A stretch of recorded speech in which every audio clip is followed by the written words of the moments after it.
Hey everybody! We're going to take our notes now over chapter 31. It's pretty short and sweet. We're just going to talk about feminism and the counterculture movement. And this is the very last piece of notes that we'll need to take before your test on Monday. Like I said, this should be fairly short and sweet. So let's get started with feminism. And so first we need to just discuss what feminism is and how it affected this period of the 60s and 70s that we've been talking about. So first, what is feminism? Feminism is the belief that women should have economic, political, and social equality with men. Now, saying you're a feminist or the idea of feminism has actually gotten kind of misused a lot, especially in like pop culture. And there's sort of varying definitions at different points in time of what feminism is. But the actual definition of feminism is just simply a belief that women should have equality in 3 areas of life. And that's economic equality. They should be able to get the same pay for the same jobs, for example. Political equality. They should be able to vote the same as men. They should be able to be represented the same as men. They should be able to run and be elected to offices the same as men. And social equality is sort of that social status that women may or may not have. The idea that women could file for divorce, the idea that it was okay, socially acceptable to be a single mother, the idea that you could get out of a bad marriage and not have a stigma, the idea that like rape wasn't even really considered a thing until now, so the idea that social equality, that women had these rights that were able to be stood up for, is sort of what this movement comes out of.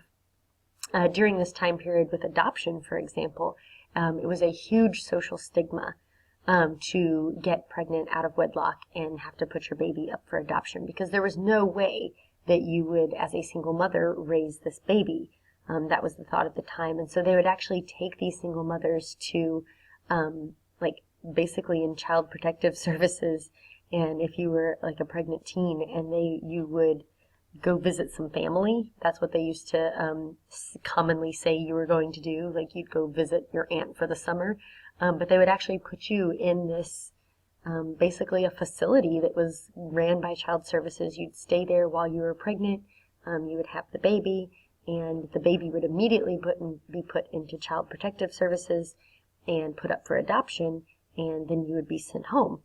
And so a lot of like the closed adoptions sort of came out of this era. And this feminist movement was the idea that women don't have to sort of live under these stigmas anymore, whether it's economically, politically, or socially. So what makes women realize their inequality? Because obviously nothing new happened at this time period. These things had been going on. But what causes this feminist movement that's going to occur? Obviously, we know that women were paid less than men for the same jobs. This had been going on. We know this was happening. We know that women were rarely promoted to management positions. Again, this has been going on forever. But these things are really coming to the forefront. They're being talked about. It's being published. It's being written about. And then Betty Freeman is going to write a book called The Feminine Mystique.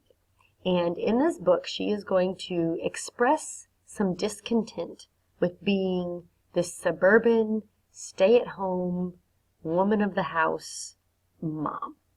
And she's going to say this isn't what women were created for. Those of us who are doing it, these middle-class, mainly white women, this is one of the criticisms of the book, is that she really writes from a white middle-class woman's point of view. But nevertheless, that's what she writes as. And obviously that's her life experience. And she says that most of these women who seem like they've got it all, they've got a husband who provides for their family enough that they don't have to work. They live in these nice houses in these suburban neighborhoods. They've got these great kids. What do they have to complain about? Isn't this what we've been working towards? Isn't this what all women want? And Betty Friedan comes out and says, no. She said, we thought we did, but now that we're living this life, we're really unfulfilled as women. We do want careers. We do want families. But we still want jobs, and we want to do something productive for ourselves. We're discontent. And so this book becomes a bestseller. A lot of women identify with and agree with this book. And so it sort of sparks this inspiration for women across the nation to say, yeah, you know what, I'm not content. I want something else. And not only do I want something else, but I want it to be equal to what the men have. At the same time, the National Organization for Women is going to form. They were called NOW.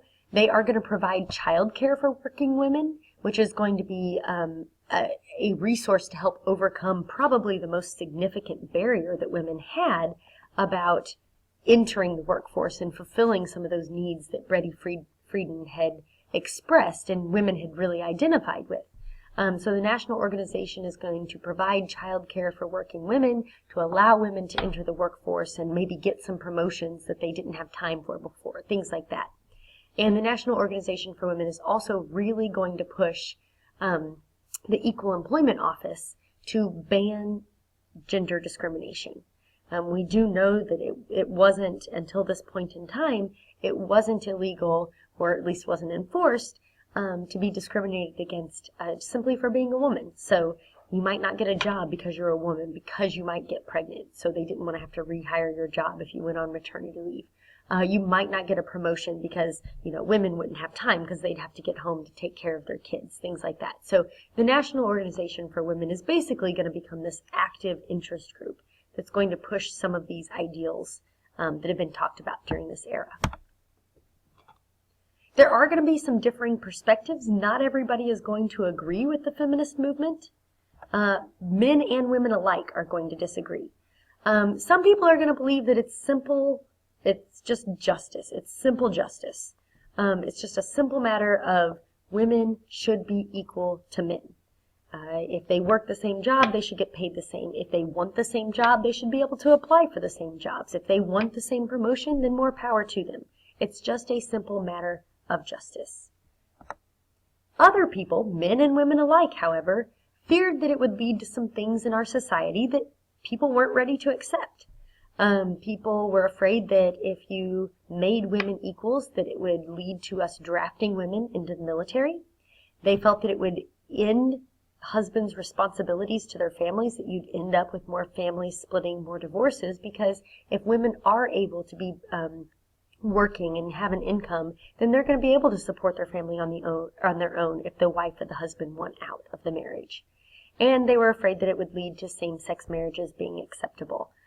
So you can see that our society has at least moved towards several of these things, but the fear was that this was going to be the immediate result of allowing women to have equal rights. In response, the people who were against the feminist movement are going to form what's called the New Right. This is going to be this new ultra-conservative voting base that's going to emerge. And so, like I said, they're called the New Right, the right hand of the political spectrum. So they're going to be conservative. They're going to be very pro-family, very women shouldn't work outside the home, women should stay home, and they're going to be very, very socially conservative. So how successful was the feminist movement overall? It did open up a lot of new educational and employment opportunities for women. More women went to college, more women got involved in the workforce, and more women got promotions than ever before. So overall, in terms of that, the movement was very, very successful. The Equal Rights Amendment did not get passed. It has never been passed to this day. Many people think that that was a huge failure of the feminist movement. And there is still a glass ceiling.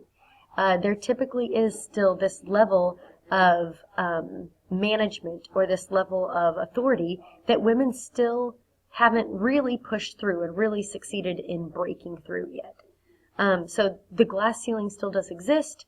A lot of people cite the fact that here in 2016, we still haven't had a woman president or vice president. We've had candidates, but we've never had anybody win those positions. But in recent years, we've had a female Speaker of the House. We still have very few women in the Senate. We've had some female governors, but there's still not this huge, overwhelming amount of women in government or business positions that have really reached that top level. So now we're going to move on to the counterculture movement. And basically another name for the counterculture movement is the hippies, the hippie movement. But the idea was that they were going counter to culture's main beliefs at this time. And so that's where we get this idea of the counterculture movement. So what is the counterculture movement? It's mostly made up of white middle-class youths. They were mostly college age, and they basically rejected traditional society. Whatever the lives their parents were wanting to live, and a lot of this had to do with this middle-class suburban life, they rejected that. These were the kids with the first generation of people who grew up living in the suburbs in these perfect little neighborhoods with dads that worked and moms that stayed home, and they really rebelled against that. And it was a rejection of traditional society. They were called hippies. A lot of them lived on communes, which would be these insular little groups that lived a lot of times like out on a farm, and they would sort of be self-sustaining out on this farm. They didn't need society. They wouldn't vote, they wouldn't have healthcare, they wouldn't have normal jobs. They would just live on this little commune that was very, very insular. They'd raise their own crops, they would farm them, they'd eat them, and they just lived this happy little life on the commune. Timothy Leary is one of the most famous people to come out of the counterculture movement. He was a Harvard professor who ends up quitting his job at Harvard. He then becomes this sort of the leading counterculture philosopher of the day. He's the guy who's sort of leading this idea behind the counterculture movement. Hold on one second, I've got to turn this alarm off.